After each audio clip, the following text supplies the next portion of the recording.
of freedom.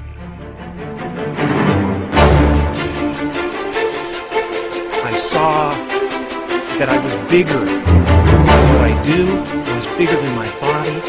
I was everything and everyone. Where one is able to understand that this body is simply a garment, just as we change clothes from day to day, that the body is simply being used by the soul. And as I looked ahead, there was this pure white light. It was whiter than the whitest snow and brighter than 10,000 suns. And I could look right at it, and it was compelling. It was compelling. It was compelling.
The human heart is now documented as the strongest generator of both electrical and magnetic fields in the body. Now, this is important because we've always been taught that the brain is where the action is. The brain has an electrical field, it does have a magnetic field, but they're relatively weak compared to the heart. The heart is about 100 times stronger electrically and up to 5,000 times stronger, 5,000 times stronger magnetically than the brain. And the reason this is important is because the physical world as we know it is made of those two fields of energy, electrical and magnetic fields of energy, electromagnetic fields. Our own physics books now tell us if we can change either the magnetic field of an atom or the electrical field of the atom, by doing that we literally change that atom. We change the stuff that our bodies in this world are made of. And it appears now that the human heart is designed to do both, to change both the electrical field and the magnetic field of our bodies and our world, and they do so in response to the emotions that we create between our heart and our brain.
there are 300,000 manuscripts and books on peace.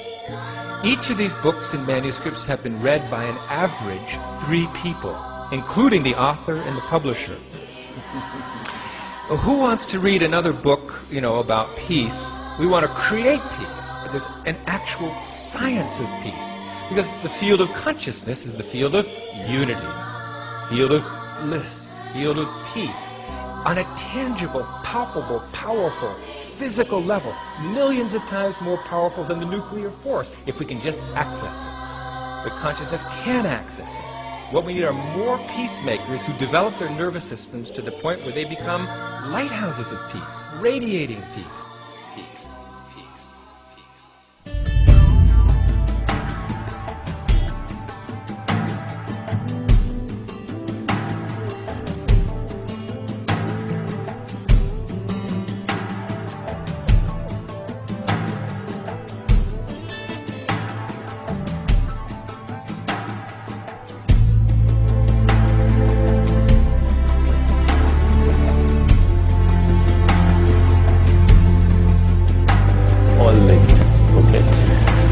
But when it comes to a tsunami or shift in the tectonic plates, if you really believe in consciousness, even that you would say has a connection to turbulence in the collective mind, because we are part of nature, right? You are part of nature. You're not outside of nature. So if the collective mind is turbulent, nature is turbulent. We tend to separate ourselves from nature, but we're not. If we settle down, maybe nature will settle down.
Over the past 18 years, our research center has investigated heart-brain interactions, how the heart and the brain communicate with each other, and how that affects consciousness and our perceptions.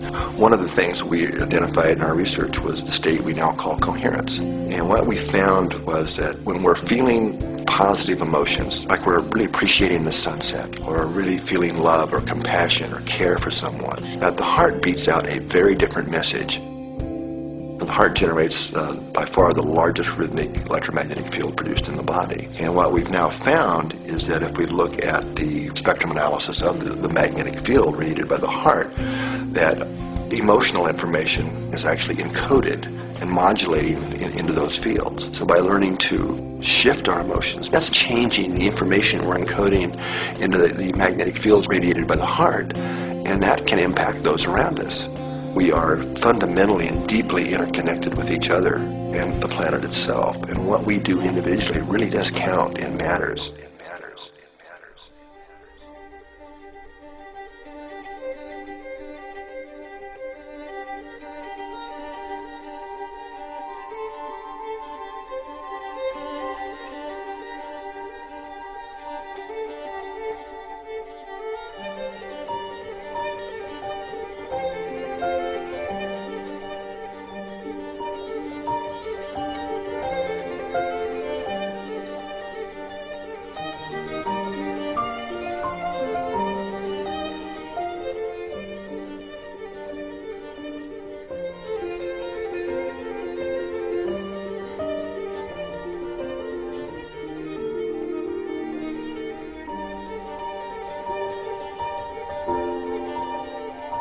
but resurrected in a way by one man who says he has discovered behind me here not only the first pyramid on the entire European continent, but the largest, biggest valley of pyramids in the entire world. In only a few months of excavation, plenty of stonework has already been discovered.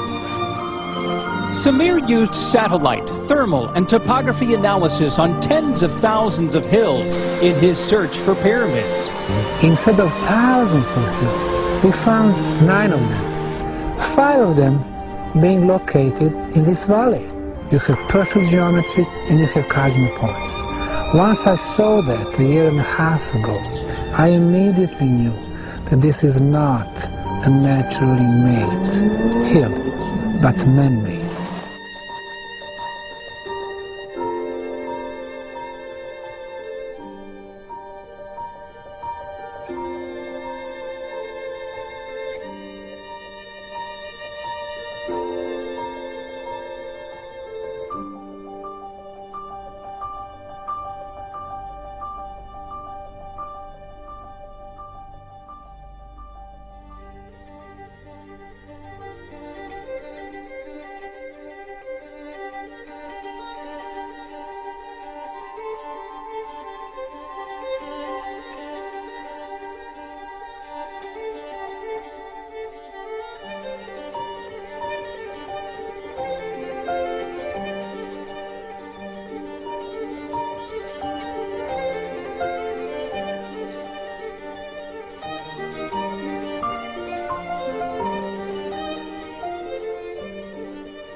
Guatemalan archaeologists are making a fascinating discovery. Let's go to CNN's Brooke Baldwin.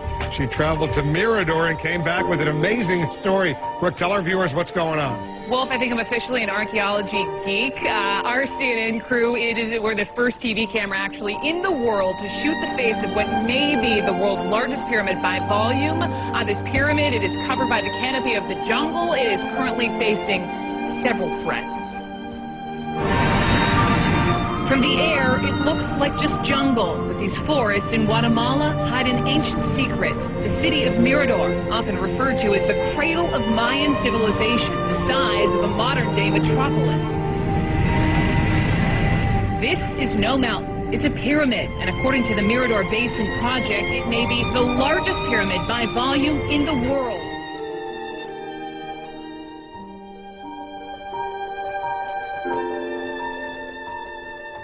At the very end of the Japanese archipelago lies Yonaguni, shrouded in mist and mystery. Several meters beneath the surface lies one of the world's greatest mysteries, a place that could quite literally rewrite human history. No one can be entirely sure what's down there, but many experts are convinced it's the remains of a vast and ancient underwater city, a lost civilization, a Japanese Atlantis.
beginning,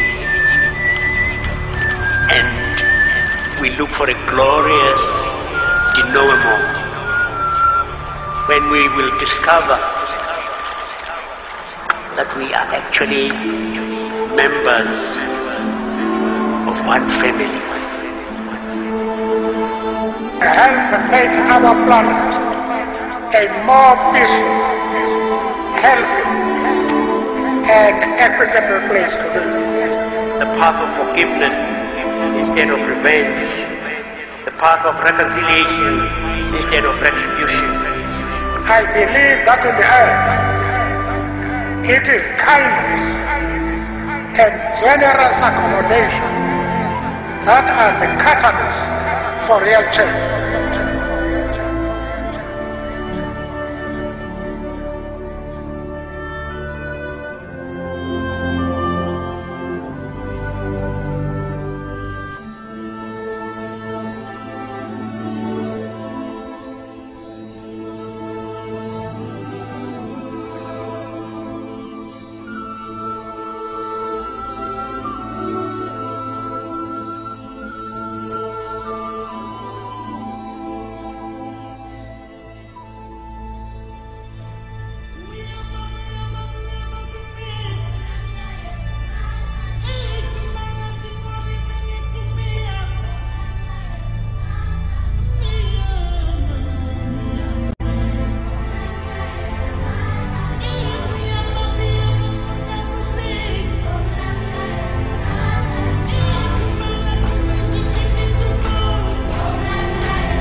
That which you give your energy and your emotion to becomes your reality.